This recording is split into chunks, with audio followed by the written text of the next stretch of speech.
众所周知，少林寺最厉害的不是方丈，而是烧火的和扫地的。比如在《天龙八部》中，扫地僧一人就制服了慕容博和乔峰等高手。我们善地，两位施主不可妄动。武林中人都说他是得道高僧，不过在少林寺有一位烧火僧比扫地僧的地位还高，他就是少林寺独有的功夫信仰神紧那罗王。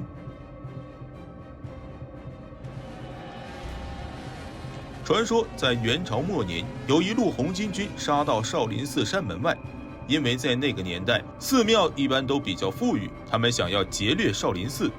僧众们早就听说红巾军的所作所为，眼见这场灾祸即将来临，大家坐立不安，讨论着应该怎么样应对。可少林寺乃是禅宗祖庭，总不能扔下不管吧。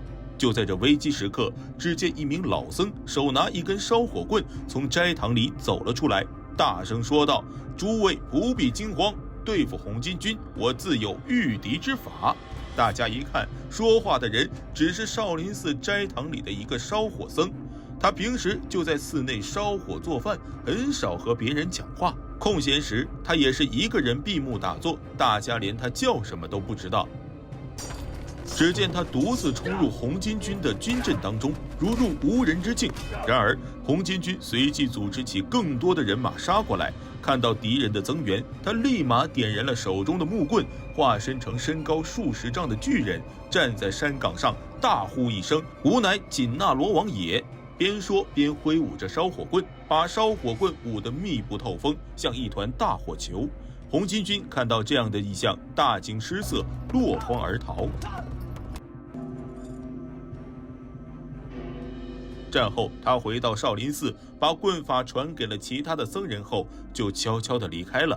大家这才知道他是紧那罗王显圣，于是，在寺里专门为他修建了紧那罗王殿。今天，紧那罗王殿仍然屹立在少林寺大雄宝殿的一侧。紧那罗王成了少林寺的护法结兰，结兰是保护一方寺庙的护法神，是少林寺崇武的象征，并形成了少林文化中独有的紧那罗信仰。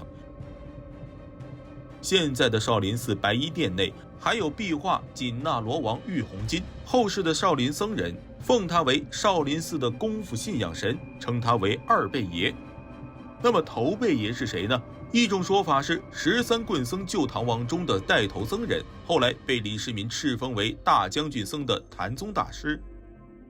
还有一种说法是跋陀的弟子僧稠法师。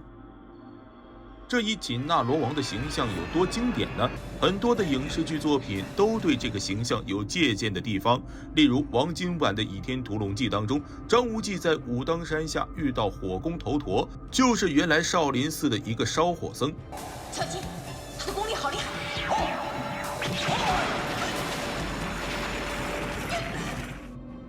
不要打架，俺不会功夫的。不要打了！还有刘德华等人主演的新少林寺当中，成龙也是饰演一位深藏不露的少林烧火僧。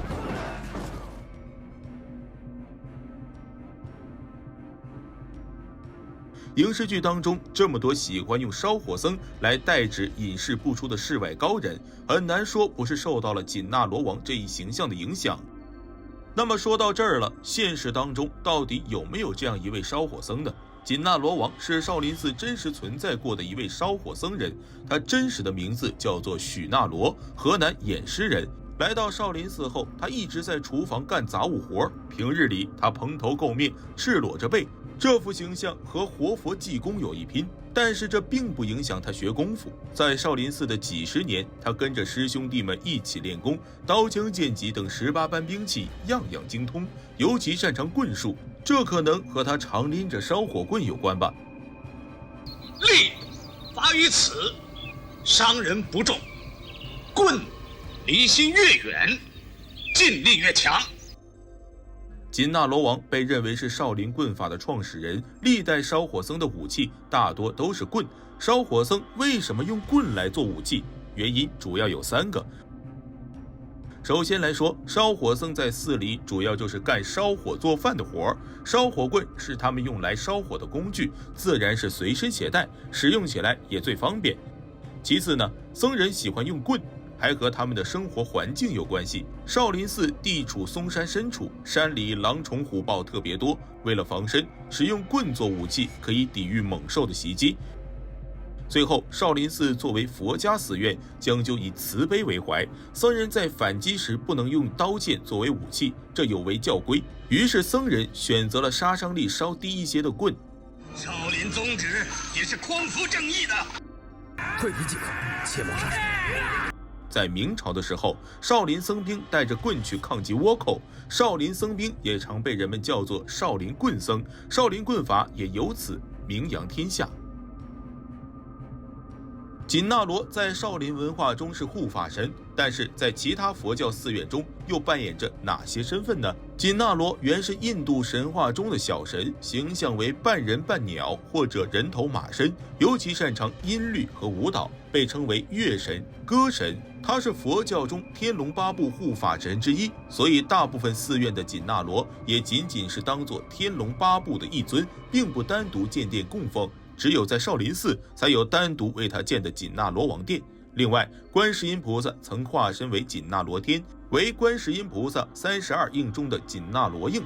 紧那罗在汉传佛教中还有着另一个身份，紧那罗王还是监斋菩萨，也被称为灶神，是监护僧众斋食的神祇，就是主管厨房事务的神灵。所以佛门之中有句话叫做大寮里面出祖师，这句话可不是随便说的。历史上有很多的高僧大德都曾在厨房中修行并有所成就，比如禅宗六祖的慧能大师，他就曾在厨房中劈柴烧火做饭，即使脚受伤了还继续干，无论什么样的工作他也任劳任怨，甘之若饴。菩提本无树，明镜亦非台，本来无一物，何处惹尘埃。最终，慧能在五祖门下修成果位，成为一代高僧，后世尊称他为六祖。回顾本期视频讲的几个故事，我们发现，能力越大的人，往往越低调，越不显山露水。一向深藏不露的烧火僧，在少林寺遇到灭顶之灾时，化身紧那罗王，拯救了寺院，成就了千古美名。在少林寺和烧火僧一样的传说还有许多，他们的故事甚至比影视剧还要精彩。比如帮助李世民的13棍僧，还比如藏经阁中深藏不露的扫地僧。好了，本期的故事就到这里了，以后我们会继续分享与少林有关的故事，欢迎关注我们的频道，点亮小铃铛，才能第一时间收到我们的更新消息。